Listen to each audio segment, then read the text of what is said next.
أعوذ بالله من الشيطان الرجيم.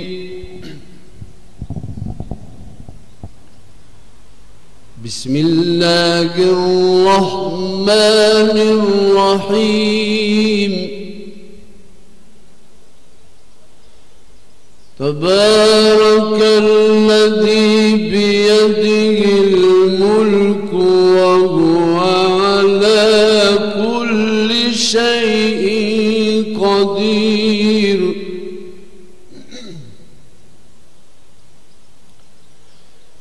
الذي خلق الموت والحياة ليبلوكم أيكم أحسن عملا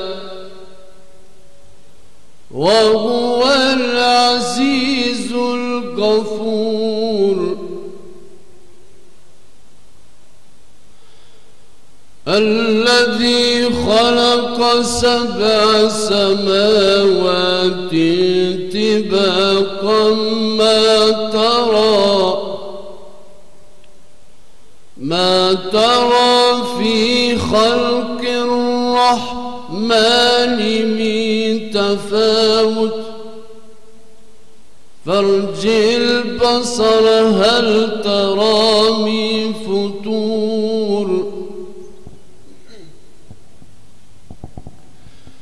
ثم ارجع البصر كرتين ينقلب إليك البصر خاسئا وهو حسير.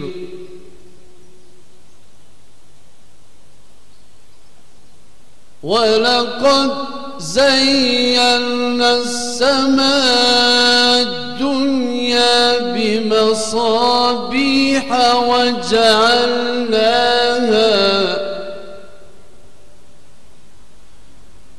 وجعلناها رجوما للشياطين وأعتدنا لهم عذاب السعير.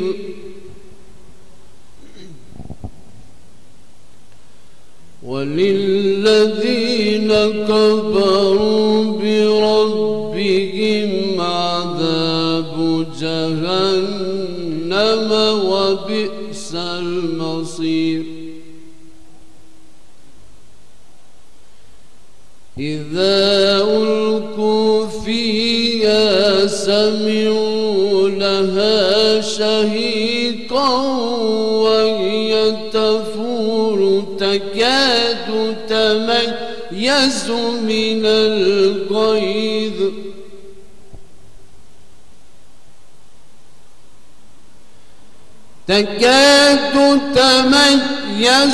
من الغيظ كلما ألقي فيها فوج سألهم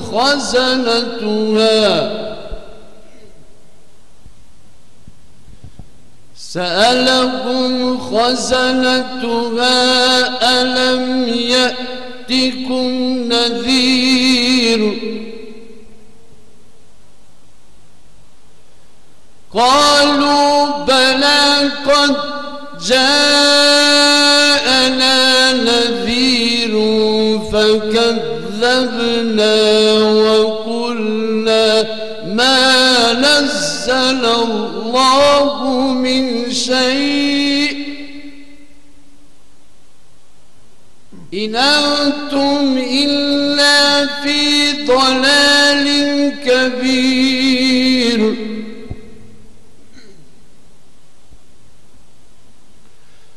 وقالوا لو كنا نسمع أو نعقل ما كنا في أصحاب السعير. فاعترفوا بذنبهم فسحقا لأصحاب السعير. إن الذين يخشون ربهم بالغيب إن الذين يخشون ربهم بالغيب لهم مغفرة وأجر كبير صدق الله العظيم. Në emrin e Allahut të gjithëmëshirshmit, mëshirëplotit. Qoftë i lartësuar ai në dorën e të cilit është pushteti suprem dhe që është i fuqishëm të bëjë çdo gjë. Ai ka krijuar jetën dhe vdekjen për t'ju provuar se kush prej jush do të veprojë më mirë. Ai është i plot fuqishëm dhe falësi i madh. Ai ka krijuar 7 qiell njërin mbi tjetrin. Nuk mund të gjesh në krijimin e të gjithëmëshirshmit kur fort të mete, hidhe vështrimin, a sheh ndonjë plasarritje, pastaj hidhe sërish vështrimin, sytë e tu do të kthehen të lodhur e të molisur. Ne ju a kemi zbukuruar qiellin më të afërt me yje të shkëlqyeshme dhe i kemi bërë ato si prerë për të larguar djajt, për cilët kemi përgatitur dënimin me zjarr. Kurse për ata që mohojnë Zotin e tyre, dënimi është xhehenemi. Sa i shëmtuar është ai vendbanim. Kur të hidhen aty do të dëgjojnë ulërimin e tij ndërkohë që ai vlon. Gati për shpëthyer me furi, sa herë që aty të hidhet ndonjë grup, rojtarët e tij do t'i pyesin ata, a nuk ju erdhi ndonjë paralajmërues? Po, do të përgjigjen ata. Na kanë ardhur vërtet paralajmërues, por ne i quajtëm ata gënjeshtar dhe tham, Allahu nuk ka shpallur asgjë, ju jeni në një humbje të madhe. Ata do të thonë, sikur të kishim dëgjuar ose menduar, nuk do të ishim midis banorëve të zjarrit flakrues. Kështu, ata do ta pranojnë gjunahun e tyre. Larg qofshin prej mëshirës së Zotit banorët e zjarrit flakrues. Vërtet, për ata që i friksohen Zotit të tyre pa e parë atë, do të kenë falje dhe shpërblim të madh. E ka thënë vërtetën Allahu xhalla shanuhu. Të nderuar teleshikues, vëllezër dhe motra, kudo që jeni, na shikoni nëpërmjet ekranit të VBS-s në emisionin ton para iftarit, emisioni që transmetohet për çdo ditë gjatë muajit Ramazan nga ora 19 deri në orën 20. Ju përshëndes, asalamu alaykum wa rahmatullahi taala wa barakatuhu. Paqja dhe mëshira e Zotit qofshin mbi ju, mbi familjet tuaja, mbi mbar të tjerët të cilët janë pra afër jush dhe mbi mbar shoqërinë tonë muslimane. Vazhdojmë neve me leximin e ajeteve kuranore, të cilat sonte për neve i lexoi Hoxh Afrim Efendi Berisha, imam në xhaminë e Terzi Madhës në Prizren, ishin ajetet 1 deri në ajetin numër 12 nga sureja El Mulk. Si zakonisht, për çdo natë mundohemi të kemi mysafir të ri për të bashkëbiseduar me ta për tema në cilat lidhen me muajin e bereqetshëm, me muajin e agjerimit, muajin e Ramazanit. Për të bashkëbiseduar sonte për temën tonë dimensionet e agjerimit e kemi të ftuar ministrin në Ministrinë e Mjedisit dhe Planifikimit Hapësinor në Qeverinë e Republikës Kosovës, Dr. Ferit Avanin. Zoti ministër, mirë se keni ardhur. Mirë se u gjeta. Patjetër që neve në këtë ditë bereqetshme të këtij muaji të bekuar të Ramazanit mundohemi që në këto emisionet tona para iftarit ftojmë njerëz, personalitete të ndryshme, jo vetëm xhallar, por edhe të tjerë të profile të ndryshme, dhe sonte kemi nderin që të jeni pra në këtë studio të hapur nga xhamia Saraçanës. Zoti ministër, pasi që jeni ministri i Qeverinë e Republikës Kosovës, ministri i Mjedisit dhe Planifikimit Hapësinor, cila është rëndësia e muajit Ramazanit për shtetin e Kosovës? Ju falenderoj për ftesën.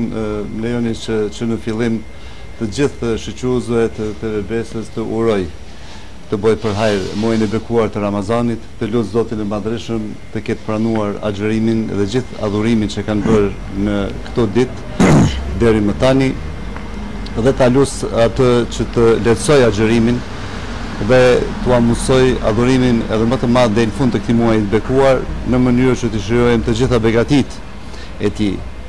Në pyetjen tuaj të drejt për drejt, mendoj se muaji i bekuar i Ramazanit ka një rëndësi të veçantë për gjithë shtetin e Kosovës, sepse e paraqet një muaj të bekuar i cili e ka një ndikim të fuqishëm në gjitha dimensionet e jetës sonë shoqërore, politike, institucionale. Pse e them këtë? Sepse e ka një ndikim të drejt për drejt në jetën e qytetarëve, në familjet e qytetarëve. E di mirë që familja është njësia themelore e shoqërisë sonë. Pra, ndikimi i muajit të bekuar të Ramazanit shkon nga nivelet më subtile të shëndetit të njeriut, të qytetarit, nëpërmjet mirëqenies së familjes e deri te mirëqenia përgjithshme shoqërore, e cila natyrisht pastaj ka një ndikim të drejtë për drejtë edhe në jetën politike dhe institucionale të vendit. Bëhet fjalë për një muaj të një mobilizimi të jashtëzakonshëm qytetar, një mobilizim i qindra mijëra njerëzve të cilët në përpjekjet e tyre për të fuqizuar marrëdhënien me Zotin e Madhërisëm mundohen që t'i qesin në pa gjitha vlerat e tyre, t'i luftojnë veset e tyre, të korrigjojnë sjelljen e gabuar dhe të sjellin veten në një ekuilibër, në një balans i cili fillon nga qeliza brenda trupit të njeriut e mbaron edhe me një balans, me një ekuilibër, me një harmoni gjithë shoqërore. Po, çka mendoni, cila është rëndësia e këtij muaji bereqetshëm për qytetarët e Kosovës? Në shumë aspekte bëhet fjalë për një mëshirë të madhe të Zotit Madhërisëm ndaj njeriut. Duke filluar nga dobit e shumta shëndetësore që i ka për qytetar, duke përfshirë shëndetin mendor, shëndetin trupor ose fizik, ta quajmë ashtu shëndetin shpirtëror ose mirëqenien shpirtërore e deri te mirëqenia përgjithshme sociale, mirëqenia familjeve. Pra, është një dobi e shumë fisht, është një muaj në të cilin mëshira e Zotit reflektohet në shumë aspekte të qenjes së qytetarëve, si qenjes individuale ashtu dhe qenjes kolektive të tyre. Mendoj se paqja, harmonia, begatit, solidariteti i cili mbretëron gjatë këtij muaji në mesin e qytetarëve, ndoshta është edhe begatia më e madhe dhe vlera më e madhe e muajit bekuar të Ramazanit. Ne dim se zemra, shpirti i këtij muaji është agjerimi, është ajo betejë fisnike e njeriut për të dëshmuar se vullneti i tij, mendja e tij, përkushtimi, bindja e informuar, bindja, dituria e dobishme e tij është më e fuqishme se pasionet e tij. Dhe natyrisht se kjo është një vlerë e veçantë e muajit bekuar të Ramazanit, por kisha me theksu se megjithatë dimensioni shoqëror i muajit bekuar të Ramazanit, ajo dashuri ndërmjet muslimanëve, dashuri ndërmjet qytetarëve, edhe dashuri ndërmjet besimtarëve edhe të besimeve të tjera, ajo harmoni, ajo gatishmëri për të pas respekt për njëri tjetrin, ndjenja e solidaritetit dhe veprimet konkrete humanitare ndaj atyre të cilët janë në gjendje që të kenë nevojë ose prej tjetrit ose prej shtetit që t'i ndihmohet, mendoj se është vlerë e veçantë e këtij muaji. Në vërtet dimensionin shoqëror në shumë të raste na bëjnë që neve të mbahemi me njëri tjetrin, madje qoshin edhe njerëz të feve të ndryshme që përmendet edhe ju, pra ajo që tregon se ky vend ka qenë njohur për herë për tolerancën. Zotri ministër, neve zakonisht kemi patur edhe xhallar para jush pra në këtë studio këtu të hapur, kanë përmend disa prej tyre se ky muaj, njërin prej emërtimet e tij ka edhe si muaj i bekuar. Çfarë mendoni ju si një njerëz që keni lexuar edhe në librat fesë islame, po edhe në atë aspektin shëndetësor, pse këtë muaj e quajmë me këtë emër muaj të bekuar? Ju falenderoj për këtë pyetje, është në vërtet pyetje me vend. Mendoj se është i bekuar sepse dallon prej shumë të tjerëve me gjithat kodeksin e rregullave të cilat Zoti i Madhërisëm ja ka jap njerëzimit gjatë këtij muaji që t'i respektoj. Për dallim nga muajt e tjerë, në këtë muaj jemi të udhëzuar që me veprimet tona të menduara mirë, me veprimet tona të përkushtuara, të vendosura, të bizotrojmë mendjen, vullnetin ton, mbi epshet tona. Dhe në këtë mënyrë të fillojmë me ripërtritjen e vetës, me ekuilibrimin e vetës nga nivelet qelizore, brenda individit, duke shkuar në një ekuilibrim dhe një harmoni familjare, duke e shtuar vllazërinë ndërmjet anëtarëve të familjes, dashurinë ndërmjet tyre, e mëtutje me fëmijë, e me miq, e me vëllezër në një rreth më të gjerë shoqëror brenda shtetit ton, e pastaj brenda komunitetit të besimtarëve musliman, ndërmjet komuniteteve fetare, me respekt dhe mbështetje të ndërsjell, jo të tolerancë, por dhe bashkëpunim dhe mbështetje të ndërsjell, e pastaj duke i kaluar kufit e shtetit, duke dalë në rajon, duke dalë në kontinent, në përmasa ndërkombëtare, globale, botërore, duke pru paqen, harmoninë dhe dashurinë mes njerëzve në pjedestalin më të lartë në rrafshin global. Prandaj këtu shihet se muaji i bekuar i Ramazanit i prek të gjitha dimensionet, në të gjitha nivelet shoqërore njëkohësisht dhe dobia është me të vërtetë e pamatshme. Zotë ministër, në një thënie të pejgamberit alayhis salatu wassalam thuhet agjeroni, shëroheni. Çka mendoni ju pasi që jeni edhe mjek, pra në aspektin e shëndetit trupor, cilat janë ato dobi të agjerimit që njerëzit ndoshta janë porositur edhe nga disa mjek, madje qoshin ata dhe jo musliman, të cilët në shpesh shumë të rasti preferojnë të sëmurt pacientët e tyre që agjerojnë, të largohen nga ushqimet. Po. Dimensioni i dobive shëndetësore të muajit bekuar të Ramazanit natyrisht është shumë i rëndësishëm, e paraqet atë ndikimin e drejt për drejt të këtij muaji të bekuarit në vetë të këtij muaji të bekuar në vetë shtetarin, pra në vetë njeriun, dhe është prapë si i tillë është shumë kompleks. Ashtu që janë komplekse gjitha ato ndikime shumë dimensionale që i përmenda parës në gjitha rrafshet e ndikimit, po ashtu është shumë kompleks dhe shumë dimensional edhe ndikimi në vetë shëndetin e njeriut si një tërësi. Dhe këtu do të kisha teksuar dobit në disa rrafshe, të cilat janë natyrisht më kryesorët. Po folim fillimisht për shëndetin mendor të njeriut. Më pastaj dalim të ndikimin në shëndetin trupor ose fizik, pra në sistemet e organeve.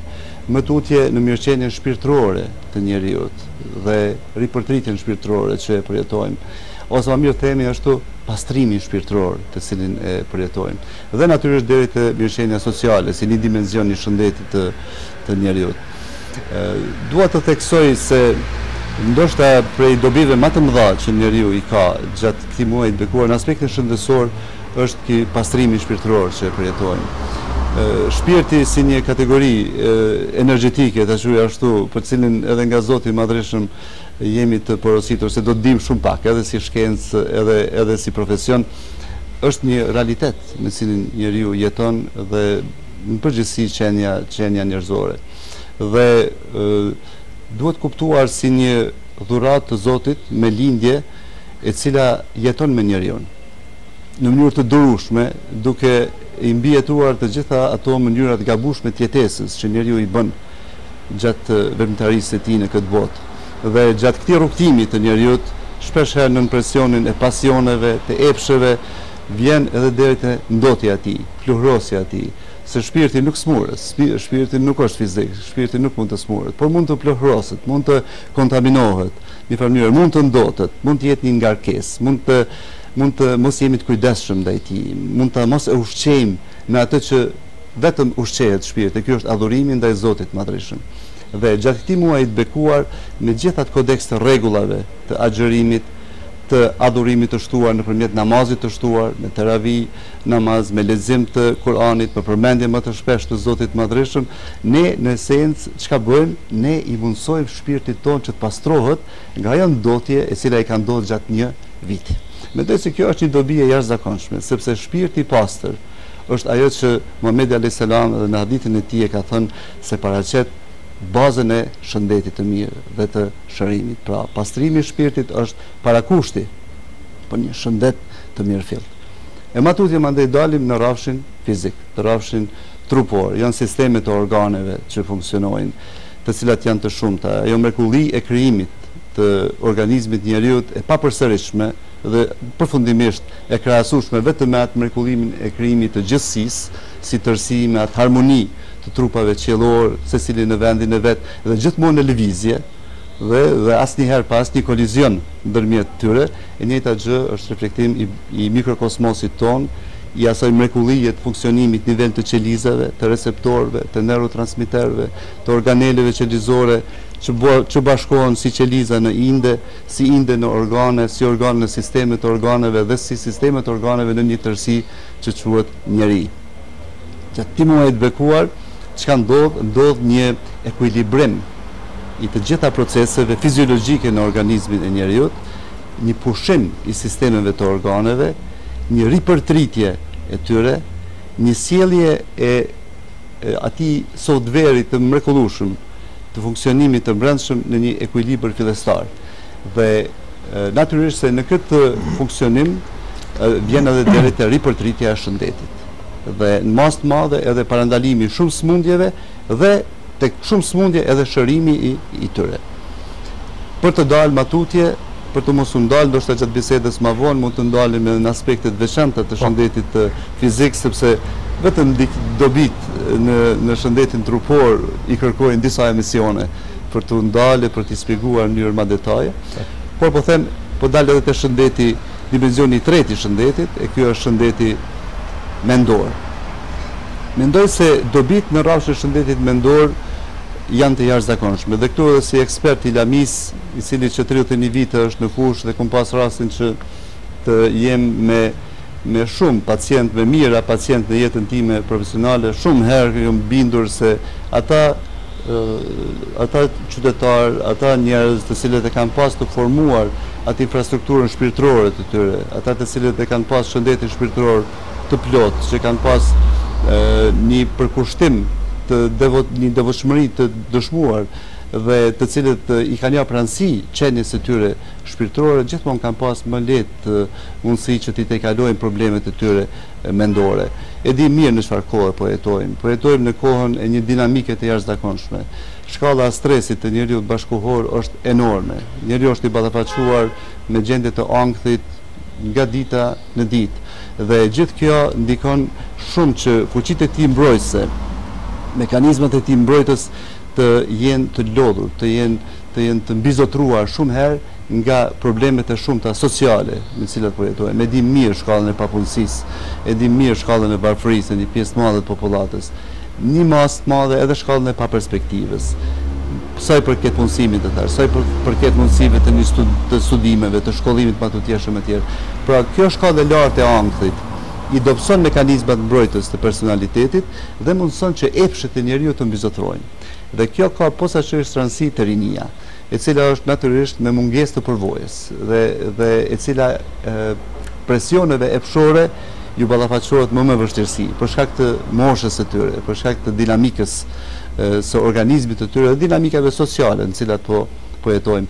Prandaj ky mbizotrim i ankthit mbi mekanizmat mbrojtës të njeriut, ky mbizotrim i epsheve mbi logjikën, mbi të vepruarit racional, shumë herë rezulton edhe me dukuri të ndryshme negative, si individuale ashtu edhe në rrafshin shoqëror, filluar me smundjet varësisë, me alkoolizmin, me konsumimin e substancave narkotike, e deri te ato dukurit më të rënda që kanë bëjnë edhe me erozionin moral, e që kanë bëjnë me prostitucionin, trafikimin e qenieve të gjalla, dhunën në familje, etj. Do thot, në aspektin e shëndetit mendor, dobit e muajit bekuar të Ramazanit janë të jashtëzakonshme, sepse fuqizohet personaliteti i njeriut, egoja e njeriut, uni i njeriut, vehtja e tij, cili në mënyrë të vetëdijshme, me vullnet, me bindje të plot, me një arsyetim të plot, sepse vepron ashtu, fillimisht e nënshtron epshin e ushqimit dhe e vën në funksion të funksioneve mentale të tij, veprimtarisë mentale, mendore të tij. Prandaj jemi të udhëzuar që të lexojmë më shumë në këtë muaj të bekuar, të lexojmë Kur'an në veçantë, si dia më e dobishme, si dituria më e dobishme. Dhe ky fuqizim i vetes, i egos mbi epshet personale, që mandej shkojnë matutje te epshet, edhe te epshet e tjera të njeriut. E di mirë se jemi të udhëzuar që gjatë kohës së agjërimit ne duhet të kontrollojmë të gjitha epshet tona, përfshirë edhe epshet të cilat kanë bëjnë me mbajtjen e llojit. Dhe ky sundim, ky mbizotrim dhe vënje nën sundim i epsheve, ky pushtim i epsheve nga ana mendjes së shëndosh, nga ana e diturisë së dobishme, është në dobi të drejtë për drejtë të shëndetit mendor të njeriut, stabilitetit të tij, vetbesimit të tij, sigurisë, zvogëlimit të frikës, veçanërisht asaj ekzistenciale, sepse në raportin e shëndosh dhe të fuqishëm me Zotin e Madhreshëm, njeriu e eliminon çfarë do frike. Dhe e din se ekzistenca e tij në këtë botë është e përkohshme, është një ekzistencë e cila ka kuptim vetëm një lloj sprove para krijuesit, një lloj sprove e cila duhet kaluar në mënyrë që të shijojmë gjitha të mirat e botës tjetër. Zotëri Ministër, përmendët më herët egon. Në një thënie Muhamedi alayhis salatu wassalam thotë luftoni me egon tuaj nëpërmjet urisë dhe etjes. Pra pikërisht është fjala për këtë agjërimin dhe atë aspektin e shëndetit mendor që përmendet ju. Do të ndalim pak më shumë në aspektin shëndetësor, këtë dimension shëndetësor, pasi që jeni edhe ekspert kësaj lajmie. Zoti Xhereshani kur po tregon për agjërimin, po ato që keni besuar është bërë obligim juve agjërimi, ashtu siç ishte obligim edhe i njerëzve, i popujve para jush. Gjatë leximit të literaturës po gjem se filozofë të ndryshëm, paraardhës së Muhamedit alayhis salam, me njerëz me emra të mëdhej, si Hipokrati, Aristoteli, Platoni dhe të tjerë, thuhet se kanë agjëruar. Po agjërimi i tyre ndoshta dallon nga ai që neve kemi sot, pra ndoshta kanë bërë edhe ata për ndonjë qëllim filozofik apo ka qenë qëllimi shëndetësor. Çka mendoni? Unë mendoj që Zoti i Madhërisëm, ashtu edhe siç jemi të informuar edhe nga Kurani famlar, në vazhdimsi gjatë historisë njerëzimit, nëpërmjet pejgamberëve të tij e ka përcjell diturinë e dobishme të njerëzit. Edhe këta filozofë që i përmendet kanë qenë në kontakt me ato dituri dhe porosia e agjërimit ka ardhur në njerëzim, ka ardhur në vazhdimsi dhe në kontinuitet. Tash popull të ndryshëm në kohra të ndryshme e kanë zbatuar në mënyra të ndryshme për të ardhur te kjo forma për mendim timin më e përkryer e agjërimit, të cilin e kemi të udhëzuar na si besim islam, dhe mendoj që agjërimi gjatë historisë së njerëzimit e ka dëshmuar vlerën e tij të jashtëzakonshme, dobinë e jashtëzakonshme. Janë mirë të njohuna thënjet e mjekëve të njohur, të cilët kanë thënë se agjërimi është një lloj operacioni pabrisk. Ndikimi i agjërimit në shëndetin fizik njeriu, trupor njeriu, dhe këtu po ndalem pak tash disa ndikime të drejtë për drejtë, veç për t'ia u bë me dije qytetarëve, shiquzëve të emisionit që sa do pas vlerë ka. Është një obligim fetar, por në të njëjtën kohë është edhe një dobi për trupin ton që mund t'ia sjellim gjatë një muaji. Ashtu si gjithmonë, çdo udhëzim që vjen nga Kurani famlar ose nga hadithet e pejgamberit alayhis salam, janë udhëzime që kanë dimensionin fetar, kanë dimensionin shpirtëror, për atë ripërtritje shpirtërore, por njëkohësisht kanë gjithmonë pa asnjë përjashtim, kanë dobi për shëndetin e njeriu. Dhe këtu kemi shembuj të panumërt që mund ta demonstrojmë këtë. Po i them vetëm disa prej këtyre dobive të jashtëzakonshme. Do thotë, fillimisht po filloj me sistemin kardiovaskular, pra zemra, enët e gjakut. Me mosfutjen e langjeve të tepërta në trup, tensioni i gjakut normalizohet. Puna e zemrës është më e qetë dhe automatikisht gjithë sistemi kardiovaskular është në një gjendje të ekuilibrit. Sistemi i tretjes, me mosfutjen e langjeve, mosfutjen e ushqimit gjatë tërë ditës, gjatë tyre 18 orëve të agjërimit. Lukthi, zora dumet gështore, zorët e holla, zorët e trashta janë në një pushim. E kemi një regenerim të epitelit, të mukozës së zorëve, sepse ushqimi që vazhdimisht ne gjatë pjesës tjetër të vitit e qesim në sistemin e tretjes nuk lën mundësi për ripërtritje. Kemi vazhdimisht një funksion të këtyre organeve të tretjes. Në këtë rast, enzimet, ato substancat, fermentet që prodhohen në lukt, që prodhohen në zorën e hollë, zorën e trash, ato i shpërlajnë zorët. Ato shtresimet e ushqimeve, shtresimet e yndyrnave në zorë largohen, pastrohen. Kështu që rritet dukshëm fuqia absorbuese e zorëve, kështu që iftarin që e ham, ne e shfrytëzojmë 100%. Praktikisht nuk ngel asgjë pa hyrë në gjak. E tëra absorbohet prej substancave të dobishme fjala, dhe kështu që organizmi e ka një energji të shtuar. Matutje kemi sistemin hormonal, sistemin neuroendokrin, i cili e vën në ekuilibër funksionimin e hipofizës, si njëra prej gjandarve kryesore në tru, që e mban në kontroll funksionimin e korës së gjandës biveshkore, ku prodhohen hormone shumë transishme që kanë të bëjnë me metabolizmin e elektrolitëve, metabolizmin e sheqerit e tjerë. Do thotë, ky ekuilibër rezulton me atë që vjen deri te stabilizimi tamam i prodhimit të insulinës në pankreas. E di mirë që insulina është hormon i cili e rregullon metabolizmin e sheqerit. Dhe një prej stimulansëve, faktorëve stimulativ për prodhimin e insulinit në trupin e njeriut është marrja e ushqimit. Në atë moment që merret ushqimi, në atë moment insulina fillon mu prodhu, sepse e ka për detyrë që sheqerin me e marrë me e qitë prej gjakut në qeliza. Mungesa e ushqimit, mosmarrja e ushqimit e qetëson pankreasin ku prodhohet insulina, dhe ata që kanë problem me metabolizmin e glukozës, veçanërisht ata që kanë problem me smundjen e sheqerit, por të tipit 2 që thuhet, që kontrollohet me medikamente, jo me insulin, Do të thotë, ai lloj i diabetit kontrollohet mirë perfekte nga ana e agjërusit, vetëm me vetë kontroll.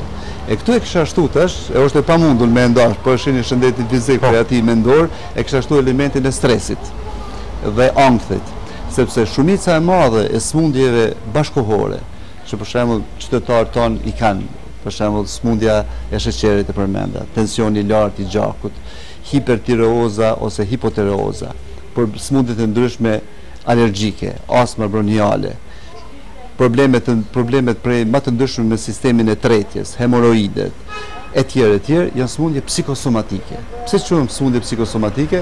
Sepse janë smundje që rënjen, gjenezën e kanë në stres, në stresin kronik, në stresin e zgjatur që krijon ankth, i cili pastaj i mbi ngarkon ato organe dhe fillojnë simptomat klinike me u paraqit. Ne i trajtojmë simptomat, marrim barna kundër tensionit, marrim barna për uljen e sheqerit, marrim barna për qetësimin e lukthit, por në të vërtet faktori kryesor kauzal është në mendjen e njeriut dhe në ankthin i cili prodhohet në tru. Agjërimi dhe gjithë kodeksi rregullave të muajit bekuar të Ramazanit, filluar me agjërimin e përfunduar me atë që e folëm në fillim, ajo marrëdhënia ndërnjerëzore, ajo dashuria mes njerëzve, nga dëshmëria me fal për hir të muajit bekuar të Ramazanit. Ajo dashurinë mes njerëzve është të them ashtu mjeti më efikas, betejë më e sigurt kundër ankthit dhe kundër stresit. Zvoglimi i stresit, qetësia, zvoglimi i mundësisë që të krijohet ankthi drejt për drejt ndikon në stabilizimin e sistemeve të organeve. Dhe sistemet e organeve e ripërtrin veten. Po e shihni pra çfarë efekti i një koshëm shumë dimensional i agjërimit. Jo vetëm në sistemet caktuar të organeve, por nikosisht edhe në shëndetin mendor, por nikosisht edhe në shëndetin shpirtëror, por edhe atë në mirëqenien sociale. Zotë Misi, me vërtet ajo që thatë për këtë të fundit se përket për aspektit psiqik apo mendor të Ramazanit dhe agjërimit dhe po begadit e tjera të shumta, në një hulumtim që është kryer diku në një vend arab, është vërtetuar se gjatë muajit Ramazanit bie 100% niveli i vetvrasjeve, pa ky hulumtim është hulumtim i ri dhe ulet relativisht niveli i veprave penale publike. Po. Çka mund ta thoni për këtë diçka të nashtone? Po, me shumë edhe tek ne në Kosovë shihet numri i vetvrasjeve çdo ditë më shumë shtohet, por edhe veprat penale publike, qofshin ato kundërvajtje të komunikacion apo të tjera që mund të bëjnë njerëzit në tyre, janë rritje e sipër. Ashtu është. Si rezultat, isha ndërlidh me këtë konstatim të verifikuar në mënyrë shkencore, si rezultat i pasioneve, i mbizotrimit të epsheve, mbi mendjen e njeriu vjen deri te ajo që ta thuaj. Do thotë pasionet, lakmia, përpjekja për interes, realizimin e interesit material, pra bizotrimi i epshit seksual, bizotrimi i epshit të ushqyerit, bizotrimi i atij nefsit që quajmë ne asaj bote epshore të njeriu, mbi logjikën e njeriu, mbi mendjen e tij, mbi ndjenjat e tij, kurzon që të kemi kësi sjellje delikvente dhe deri te sjellje autoagresive dhe vetvrasëse që përmendet, do të prej deri te ekstremi i kthimit të njeriu kundër vetes. Pra, muaji bekuar i Ramazanit, agjërimi e ka një kërkesë imediate te njeriu që epshet e tij t'i vënë në kontroll. T'i vënë në kontroll unit të tij, të pjekur, jo unit narsistik, jo unit të vetdashuruar, jo unit i cili vetëm synon mi realizu interesat e tij, por një unit të pjekur. Pra po e shihni, epshet mu vu në kontroll të unit, po jo të unit narsistik, por të unit të pjekur. Pra është një kërkesë e cila rezulton në atë që tha. Do thotë njeriu i cili arrin mi vu në kontroll epshet e tij, pasionet e tij, ai njeri është në gjendje mi kontrollu veten në relacion me tjerë, e kontrollon dorën e tij, e kontrollon gjuhën e tij, ju i konflikteve. Është njeri i qetë, është njeri i butë, është njeri i afërt, është njeri i gatshëm me falë, është njeri i gatshëm me kuptu tjetrin. Vim te veçoritë më të bukura të pejgamberëve të Zotit. Synimi i arritjes së këtyre vlerave më të larta të përfaqësuara me pejgamberët e Zotit, me Muhamedit alayhis salam, edhe shembujt të panumër të tij, gjatë hadithit të cilat i kemi, është synim më fisnik i njeriu. Dhe nëse ne arrim edhe si shtet, po kthena ty pyetja ju e parë që përmend, për rëndësinë e këtij muaji për institucionet shtetërore, për shtetin si tërësi, që se ne arrim që këto synime më të larta, më fisnike, të përveçimit të vlerave të njerëzve më të ndritur të njerëzimit, i bëjmë synime institucionale, i bëjmë synime të edukimit të rinis me to. Ne kemi kontribuar drejt për drejt në parandalimin e gjitha dukurive negative në shoqëri. Për një herë, me një edukat morale, me një edukat e cila duhet të ofrohet në shkollat tona. Aty duhet të mësohet për këto vlera, aty duhet të bëhen idol, të them ashtu, të rinisë son, duhet të bëhen këto vlera, arritja këtyre synimeve, dhe pastaj vetvrasjet, smundjet e varësisë, trafikimi i qenieve gjalla, dhuna në familje, fatkeqësitë e komunikacionit që përmarrin me qindra jetra çdo vit, do të jenë e kaluar. Dhe unë mendoj se shoqëria jonë shqiptare, shoqëria jonë kosovare, në përgjithësi shoqëria e këtyre hapësirave në këtë rajon ku i ndajmë, i gëzojmë vlerat e përbashkëta, vlerat të cilat janë të dëshmuara nëpër histori, është një shoqëri shumë e pasur. Dhe shtetet tona që kanë këta qytetarë, unë po foli për rajon tash, po foli përgjithësi për këtë hapësirë, janë shtete me fat të kenë qytetarë të tillë, kaq të disiplinuar, kaq të devotshëm, dhe duhet shfryzuar këto vlera, duhet vënë në funksion të ndërrimit të institucioneve. Kjo që e thatë ju është me të vërtet një fakt, është një njohuri shkencore se në kohën e muajit të bekuar të Ramazanit, në përgjithësi gjitha veprat që kanë bazën në dhunë, në agresivitet, shënojnë rënje. Pse? Thjesht sepse dashuria ndërmjet njerëzve e ndërtuar mbi dashurinë për krijuesin tonë të madhreshëm dhe gatishmëria jonë në qenë në shërbim të tij në mënyrë sa më të devotshme është praktikisht ai mekanizmi kryesor i cili e siguron që shoqëria të jetojë e qetë, të jetojë e lumtur, të jetojë pa këto dukuri të rënda, të cilat paraqesin fatkeqësi për shumë familje.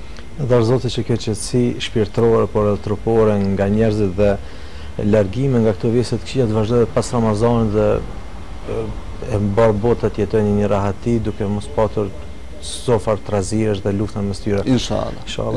Zoti ministër, pasi që edhe tema jonë është dimenzionet e Ramazanit, fillim përmendet për ato dimenzionet fetare, përmendet edhe dimenzionet shëndetësore. Çka mendoni, cila është rëndësia e Ramazanit në aspektin social? Unë mendoj se ka një rëndësi të jashtëzakonshme duke u nisë gjithmonë ndërlidhur me ato dimensione tjera. Unë thash dobit e këtij muaji të bekuar janë të ndërlidhura. Ato nuk janë të ndar asnjëherë për tjetrën. Asnjëherë për tjetrën. Ato janë si pjesë e një tërësie, sikur gjithësia që krijuesi i madhreshëm e ka krijuar në mënyrë perfekte. Që shtatën në fillim të fjalës së duke lexuar ato ajete kuranore. Ktheuni, shishoni, a ka çarje diku? Nuk ka çarje. Çdo gjë është perfekte, çdo gjë është në vend vetin. Dhe po ashtu edhe muaji i bekuar i Ramazanit është me të vërtetë i dizajnuar në atë mënyrë, ai kodeks i rregullave që është i dizajnuar, i organizuar në mënyrë perfekte. Dhe filluar nga qeliza, ku e patëm atë qetësinë, ripërtritjen, freskinë, duke shku te indet, organet, sistemet organet njeriu si tërësi. Duke te kalu mirëqenien individuale, atë që thamë bizotrimin e epsheve, pasioneve nga ana mendjes, duke dalë në rrafshin e familjes.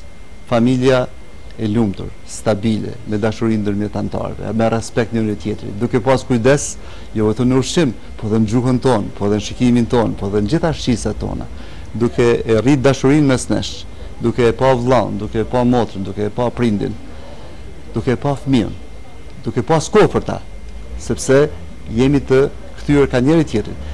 E rritet koherenca, integriteti i familjes, lidhshmëria brenda familjes. Gjatë muajit të bekuar shohim anëtarët e familjes që nuk i shohim me javë, po shohim miq, po shohim vëllezër në iftare të përbashkëta, po takohem me ata të cilët si kemi pa me muaj të tërë. Një lidhje e fortë. Lidhje e fuqishme ndërmjet njerëzve. Kjo është ndikimi në shoqëri. Fillestar, më i rëndësishmi. Mandej vjen ajo që shumë herë thuhet në mënyrë formale, solidariteti ndërmjet qytetarëve. Ajo është shumë i rëndësishëm, por ajo vjen tash mbi këtë, që tash mbi këtë rrjet sociale të ripërtrirë, mbi këtë rrjet sociale të mbështetur në marrëdhënie të dashurisë për njëri tjetrin, në emër të Zotit madhreshëm. Për te, për hir të tij. Atëherë vjen solidariteti, ndjeshmëria e arshtuar, se njeriu që arrin mi bizotru epshet personale, pasionet personale, interesin personal, egon e papjekur, egon narcistik, ai që arrin mi bizotru këto, ai del prej kornizave të qenjes së tij, del prej robërisë së vetës dhe bëhet pjesë e tërësisë. Ka kohë me i pa edhe ata që kanë nevojë për ne. I shohim ata të cilët nuk e kanë jetën e lumtur si na, ata të cilët janë duke vujtur, të heshtur, rrinë pranë nesh, ndërsa ne nga dinamika e përditshmërisë tonë nuk i shohim fare dhe bim në sprovë. Nga dita në ditë bim në sprovë para Zotit Madhreshëm, sepse jemi të udhëzuar nga ai se ndër më të mirët janë ata të cilët kanë kujdes për ata që s'kan nevojë, që janë gjendje me jap ata që kanë më të shtrejtën, atë mirën materiale që e kanë për tjetrin.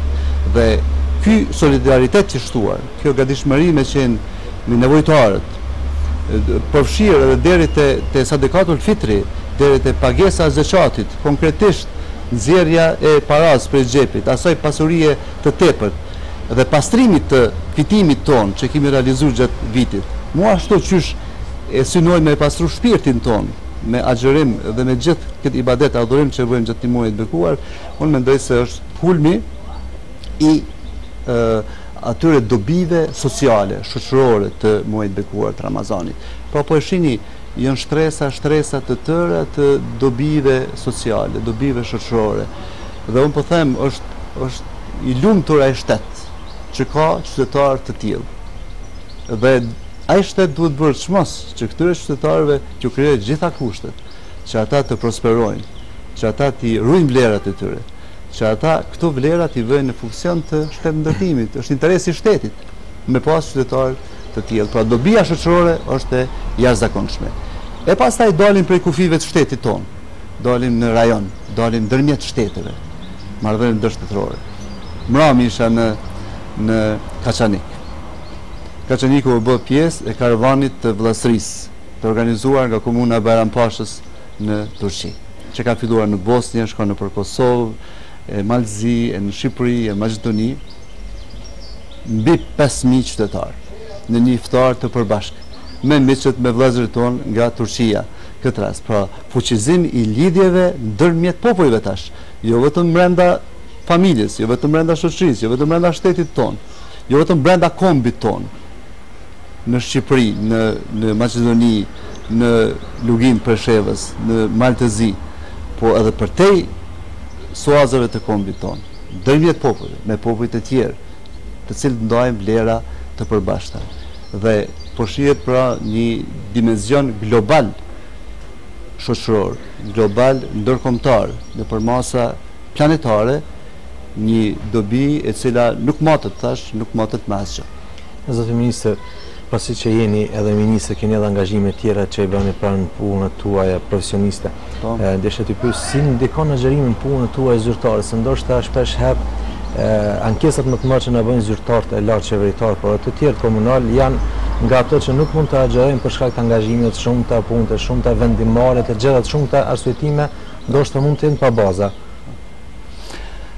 Shiqoni, unë jam me vërtet ka der Zoti Madhreshëm me disa kapela, me i bartët, me disa përgjegjësi mjaft të mëdha, edhe duke qenë edhe fillimisht me përgjegjësi më të madhe që e konsideroj që mjek dhe në shërbim të qytetarëve, që u bën 31 vite të jetës time. E matutje pastaj edhe si shërbyes i popullit është në pozitën e ministrit të mjedisit këtë mandat të kaluarin, në mandatin e kaluar të shëndetësisë. Po edhe si kryetar i një subjekti politik, si kryetar i Partisë Drejtësisë në anën tjetër, por edhe si profesor universiteti ndaj studentëve. Angazhime të jashtëzakonshme. Vetëm një mënyrë, shumë herë jam pyet se si po e mrrin me pas një aktivitet sa do kudo i cili është i dukshëm në jetën shoqërore. Edhe shumë herë jam pyet si po e mrrin një gjë të tillë. Unë përgjigjja është vetëm një. Duke e vënë veten në shërbim fillimisht të krijuesit të Madhreshëm, duke respektuar udhëzimet që ai mi ka bërë dhe si një njeri, si një qytetar i thjeshtë, fillimisht duke e pa veten si një krijesë që jam i krijuar prej tij me përgjegjësi ndaj tij më së pari, duke e vënë veten në funksion të atyre udhëzimeve, duke respektuar kodeksin e rregullave, edhe gjatë muajit bekuar kodeksin e veçantë të rregullave, unë gjithmonë arrij që energjitë e mia mentale, fizike, ti shfrytëzoj në mënyrën më të mirë të mundshme. Ne e dim mirë që Zoti i Madhërisht asnjëherë nuk e ngarkon asnjë njeri më shumë se sa që ai mund të bartë. Është edhe ajet kuranor. Është edhe ajet kuranor. Dhe unë mbështetem gjithmonë këtë. Dhe gjithmonë kur kam presione më të mëdha, edhe të ngarkesave, them Zoti i Madhërisht e ka ditë se unë muj këto me i përballu. Dhe vetëm duhet me gjetë mënyrën çështë ta shfrytëzoj energjinë time në mënyrë më optimale. Më besoni gjatë muajit bekuar të Ramazanit, veçanërisht gjatë këtij, që është një mrekulli e veçantë, jam në vitin e 56 të jetës time dhe shumë Ramazane kam agjëruar, por ky është i veçantë. Me të vërtetë me një lehtësi të veçantë po e kapërcejmë këtë sfidë të agjërimit. Mendoj se nuk përfundimisht ndikon vetëm në mënyrë cilësore, e ngrit dukshëm performancën time, edhe akademike, edhe politike, edhe njerëzore, edhe profesionale. Dukshëm e ngrit. Në raporte me njerëz jam edhe më i përqendruar, dhe mendja ime është edhe më e kthiellt. Jam shumë më i ndihshëm ndaj nevojave të tjerëve, jam më i qetë, kam durim shumë më të madh se sa që kam gjatë këtij, mendoj jashtë këtij muaji, dhe mendoj se këto janë indikator tregues shumë të mirë për mua. Ka der Zoti tash edhe në aspektin trupor, po arri me të kalu pas një vështirësi, ti ju përshini edhe po bisedojmë edhe pa ndërprer të fol edhe lërshëm edhe pas një telashe, që reflekton ekuilibrin e brendshëm fiziologjik. Kështu që unë këtë muaj e pres me knatësinë më të madhe. Ka sfida, nuk është që të themi ashtu një lehtësi pa asnjë problem, do thotë nuk është lehtë një ritëm, një mënyrë të jetës gjatë 11 muajve, në cilën shumë herë dalim prej ekuilibrit dhe e marrim një mënyrë të jetës jo të shëndosh, nuk ka lehtë me e kthy normale. Muaji i bekuar i Ramazanit është muaj kur na prej një rruge duhet mu kthy në një normalitet. Ky kthim nuk është i lehtë, por është i mundshëm dhe është i domosdoshëm dhe me rezultate të jashtëzakonshme. Dhe unë jam thellë i bindur që kjo vlen edhe për gjithë qytetarët tonë të cilët e agjërojnë këtë muaj, natyrisht me urti, me mençuri, si mjek. Unë gjithmonë, edhe kur bisedoj edhe me qytetarë, edhe kur kam rastin mu drejtu edhe opinionit publik, e them se çdo rast është individual, çdo qytetar duhet ta marrë veten. Janë raste të cilat edhe me udhëzimet e të dërguarit të Allahut Muhammed alayhis salam janë të liruara edhe nga agjërimi, po kemi raste të caktuara dhe duhet pasur mençuri dhe nuk duhet me kokëfortësi të zbatojmë, sepse kokëfortësia nuk ka veçori e këtij muaji të bekuar. Urtia, mençuria, durimi, dituria është veçoria e këtij muaji. Kokëfortësia nuk është, me çdo kusht, se kumprish asnjë Ramazan. Ajo nuk vlen për muslimanin. Ajo rregull nuk vlen për muslimanin. Janë shkaqe të cilat lirohet njeriu prej disa gjërave dhe adhurimi ndaj Zotit nuk zvoglohet fare, sepse krijuesi e din mirë se çka kemi në zemrat tona. Dhe është Zoti që të marrin shembull edhe të tjerë qeveritarët, udhëheqësit tanë, pra qofshin ata qeveritarët apo të tjerët lokal, të marrin këtë shembull nga ju për kushtëshmëritë juaj në këtë muaj të bekuar të Ramazanit. Zoti Ministër, ju jeni edhe kryetari i Partisë Drejtësisë. Si e sheh partia juaj, Partia e Drejtësisë, muajin e bekuar të Ramazanit? E sheh mua ashtu siç foli kryetari i kësaj partie, e ka pa në mënyrë të njëjtë. Unë fola në emër të antarësisë së Partisë së Drejtësisë, ka der Zoti në rritje në vazhdimsi. Kemi qenë parti politike e cila i ka promovu këto vlera, i ka promovu vlerat e qytetarëve të Kosovës. Gjithmonë kemi theksu, kemi thënë se vlerat e qytetarëve të Kosovës janë vlera të cilat duhet ruajtur, duhet përparu, duhet vënë në themelet e politikave shtetërore. Shteti duhet jetë i qytetarëve, duhet jetë përfaqësim i vlerave të qytetarëve dhe nuk do të ndalemi asnjëherë në këtë drejtim. Muaji i bekuar i Ramazanit për Partinë e Drejtësisë e paraqet një mundësi të re, një hapësirë të re të veprimit, të fuqizimit të aktivitetit të saj politik, gjithmonë në drejtim të ndërtimit të urave të miqësisë, të kalimit të ndasive, të cilat për fat keq në vitet e kaluara dhe gjatë 11 muajve të tjerë po na karakterizojnë edhe si komunitet musliman, po edhe si komunitet intelektual dhe shoqëri në përgjithësi. Ndasit, ndarjet, agresiviteti, mbizotërimi i pasioneve individuale, personale në politik ka marrë për masa me të vërtetë brengosëse. Për Partinë e Drejtësisë muaji i bekuar i Ramazanit është mundësi që të afrohemi bashkë. Edhe ata që janë ndarë, të t'jemi bashkë, t'ja urojmë njëri tjetrit, dashuria t'na ofroj, t'i kuptojmë gabimet, askush s'është i pagabueshëm, gjithë gabojmë, dhe në këtë përpjekje që t'i korrigjojmë gabimet tona, ashtu që jemi të udhëzuar të afrohemi, të bashkohemi rreth litarit të Zotit Madhreshëm, ashtu siç jemi të obliguar ta bëjmë. Dhe mendoj se kjo është një rast i veçantë. Edhe sonte jam në iftar, do të jemi shtetar të prezident me antarësinë e partisë, një gëzim i veçantë për mua. Dhe natyrisht me këtë rast unë uroj jo vetëm antarët e partisë së DSI, gjitha partive politike, sepse vlerat e qytetarëve tonë janë shumë më të mëdha se vlerat e programeve të partive tona politike. Dhe janë vlerat cilat përfundimisht për partinë e drejtësisë i tejkalojnë shumë fesh suazat e vlerave tona politike dhe partijake. Pas që jemi edhe minutat e fundit, për fundet ju pyetja pasi që i jeni edhe profesor universitar, si e shihni agjërimin e këtij muaji të bekuar si profesor universitar, por edhe mesin e nxënësve me të cilët pra ju shkoni, rrini me ta dhe bashkëbisedoni? Me një dimension i ri, i veçantë i këtij muaji të bekuar, dituria, angazhimi për dituri, angazhimi për mësim. Një prej lutjeve që besimtarët të bëjnë gjatë muajit të bekuar është të jenë prej atyre që të agjërojnë, të falin teravih namazin dhe të lexojnë Kur'anin. Pra leximi, përpjekja, angazhimi për dituri është një detyrim, një obligim për çdo besimtar musliman, për çdo qytetar të këtij vendi. Dhe natyrisht studentët i kemi elitën intelektuale tonë, i kemi atë pjesën tonë më të shëndosh dhe më gëzon shumë fakti që me mira për tyre e respektojnë këtë muaj të bekuar, i shfrytëzojnë të gjitha begatit e tij dhe natyrisht se edhe mu si mësimdhënës i tyre kjo më bën edhe më të përgjithshëm që së bashku me ta të promovojnë vlerat e kulturës tonë, identitetit tonë, të promovojnë vlerat universale të këtij muaji të bekuar në gjithë shoqërinë tonë, duke ndërtuar urat e miqësisë, vëllazërimit dhe respektit ndërsjellë. Zëmise, për në fund kishim kërku nga ju zakonisht një për çdo mysafir marrim nga një mesazh, qoftë mesazh i përgjithshëm apo mesazh të veçantë për muajin e Ramazanit për gjithë teleshikues tanë, ashtu që le të jetë një këshill e fundit për tërë teleshikues tanë. Një këshill të cilën e them nga zemra ime, nga thellësitë e shpirtit tim dhe nga bindja ime e thellë.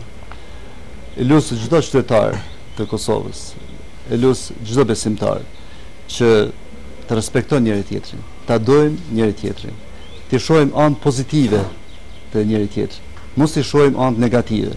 Aty ku shohim anë negative, t'i zvoglojmë ato sa është e mundur.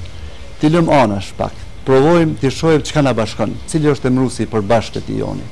Jemi të unifikuar rreth vlerave tona, jemi të hapur ndaj të tjerëve, të cilët dallojnë prej nesh, pa më parasysh me çfarë dallime, sepse siç ka thënë Zoti i Madhreshëm, dallimet janë ato që na bëjnë që të njihemi më mirë njëri me tjetrin, na bëjnë më interesant njëri tjetrin dhe unë uroj që populli i Kosovës, në popullin e Kosovës të mbretërojë dashuria, respekti ndërsjellë midis të gjitha komuniteteve, qofshin ato etnike, fetare dhe të tjera.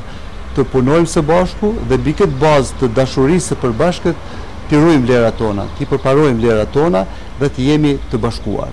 Të jemi të bashkuar, siç e thash, rreth litarit të Zotit të Madhreshëm, i cili na siguron gjithmonë prosperitet, paqe dhe përparim.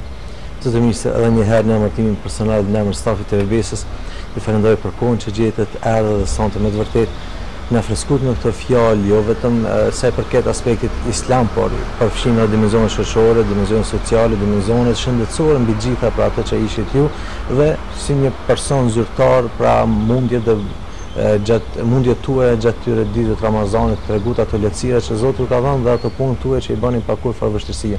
Edhe njëri falenderoj për kohën që gjetët, ishte kënaqësi. Falenderoj për kemi një dhuratë nga sponzori ynë Lokum Evropa. Falenderoj shumë. Zoti u dhash bereqet. Faleminderit edhe një herë. Inshallah Zoti ruan me të mirët e tij në dunjën e ahiret. Gjithë bashkë inshallah. Të nderuar teleshikues, ishte me ne sonte pra ministri i mjedisit të planifikimit hapësinor, zotri Dr. Ferit Agani, dhe kishim idenë që nga këto fjalë dhe nga këto këshilla që i morëm nga ministrit, mundohemi që bëjmë edhe ne për atyre që në jetën tonë spaku të praktikojmë ato këshilla, në veçanti atyre këshillave shëndetësore, sepse atë që kishte thënë pejgamberi sallallahu alajhi wasallam, para 16 shekuj pra, edhe sot e kësaj dite e vërteton mjekësia atë që atë agjerojnë të shërohemi nga shumë sëmundje, jo vetëm trupore, por edhe nga ato mendore. Duke dëshuar një iftar të këndshëm, ju përshëndes unë Faruk Kukallo. Assalamu alaikum wa rahmatullahi ta'ala wa barakatuh. Assalamu alaikum. Zotëri,